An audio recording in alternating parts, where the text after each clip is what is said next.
Hello there. In this video we're going to look at a design tool called PenPot, and we're going to take a look at the website and then take a look at the tool afterwards. So from what I can see it's free, so let's go through the website and look at the tool. Okay, so landing on the website, penpot.app, it's giving us some information here. So design and code beautiful products together. So PenPot is a web-based open source design tool that bridges the gap between designers and developers. Now it's saying you can self-host it here, and you can sign up and it's free. Let's have a quick look at the image down here. So we've got some developer tools there. We've got designers, writers, developers collaborating in real time. The interface looks very similar to Figma when it's zoomed out. So obviously this is big on collaboration or live collaboration while you're working in a file. We have the usual panels, design, prototype and inspect. And then it's obviously outputting some code for the developer. Right, let's keep going. So here it's kind of framing when designers and developers use different tools, what happens. So collaboration suffers, the vision gets lost on the design side, and frustration sets in. So here in this section it's showing you how you can inspect the designs and how you would get code in this example for a button. So that's good. Let's have a look at some of the other features. So we've got interface design, got prototyping, so the similar kind of noodles to Figma. Feedback and sharing, again very similar to Figma. Code inspect, again similar to Figma and probably similar to some other tools as well. Let's scroll down. So it's talking about some collaboration features here. Open standards and open source, so you fully own the work and your tool for any present or future projects no matter your team size, so that's good. There's some API and webhooks that you can use here, and there's some organizations here that are using it, so some big ones, Mozilla, Cisco, Fujitsu. That's good to see. And then I guess we've got some content, subscribing to an email list here, and then just prompting you to sign up. So I've already gone through part of the sign up process, so let's click here onto my next tab. So once you've signed up, filled in your details, kind of given your preferences, it takes you to this landing page. This is the first time I've seen this. So on the left hand side it seems that we can create different teams. We can search, we've got projects, drafts, libraries, we've got fonts here as well, so you can upload custom fonts by the looks of it. Pin projects will appear here. Yep. We've got some icons, some templates, some different libraries, and this panel collapses here, which is useful. Let's just scroll along and see what else there is. Avatars, UX notes, whiteboarding kit. Okay, so that's quite good. So I guess to start a new project, we're either going to click on new project up here or click on the plus. So let's click on the plus, and that's just put me straight into a new design file. So the look and feel is pretty similar to Figma. I guess Figma's just gone through a redesign, so it's a bit more streamlined now. So these panels we can show and hide. So we've got pages here, so I guess I can create multiple pages.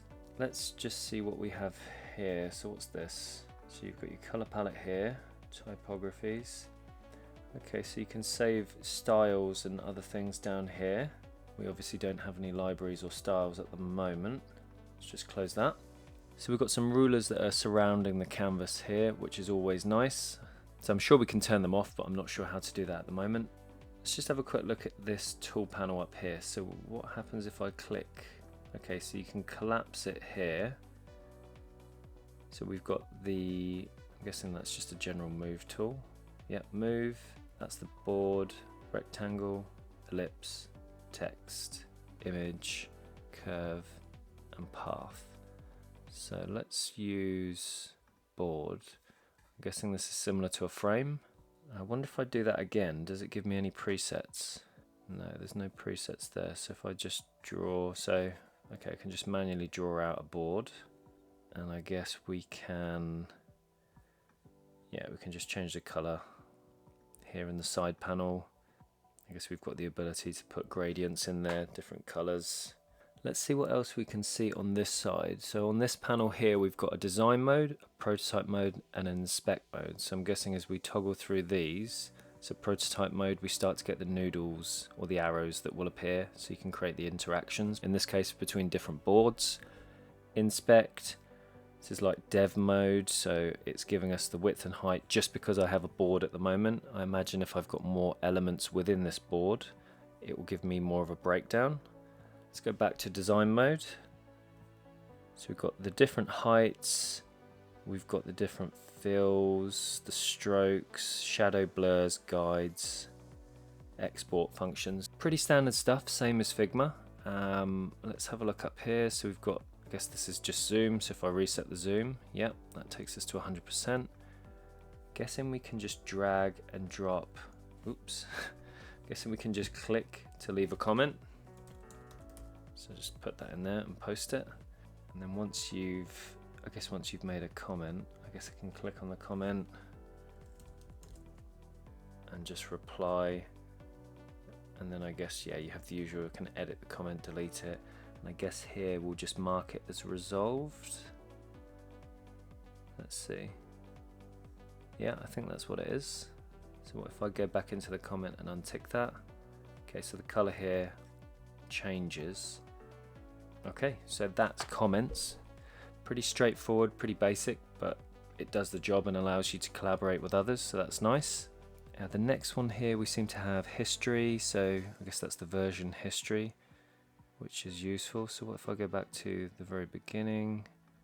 Yep, so you can go through the different iterations of what I've already created on the board. I assume this is a view mode, and there we get the preview. So I don't have many things here, I've just got two boards, but going on the left and right key on my keyboard, you can toggle between them. So yeah, that looks pretty straightforward. You can share it, I guess you can make that full screen, and I think if you click here it's just going to take me back to the board. Yep, so I just close that other tab. Okay, so looking on the left hand side, like I said before, we have our pages, we have our layers here, which if I just draw something within this, let's just draw a few random shapes. Let's hold Option and just drag out a few shapes. Yeah, so that gives us the different boards, and then it's showing me these shapes within that board, so that's good. And you can expand or collapse those there. I guess you can search as well for things. So if I name this, let's name this testing. I guess if I search in the layers for testing, it will find me that exact layer, so that's good. Other than that, we've got assets. So I guess if we have a component color or typography library, we can attach them here and we can search these libraries. And I think this button here just collapses. Yeah, so it just collapses that panel, gives you a little bit more space, which is good because you probably want the flexibility to be able to collapse and expand these panels. So yeah, as a free open source tool, it seems pretty good. It's got all the core functionality that you would need to create some wireframes and some mock-ups for a developer to follow and collaborate with you. It's not as detailed as Figma, but you would kind of expect that because it's an open source product. From what I can see here, you're not paying for it. So yeah, if you're watching this video and you're thinking, I really want to use something a little bit different, or I can't afford to use Figma, maybe this is an option for you. You can go to penpot.app and check it out. Okay, that's it for this video. I'm going to go and get a coffee because it's freezing outside. So have a great day, like and subscribe, check out some other videos on my channel, and I will see you in the next video.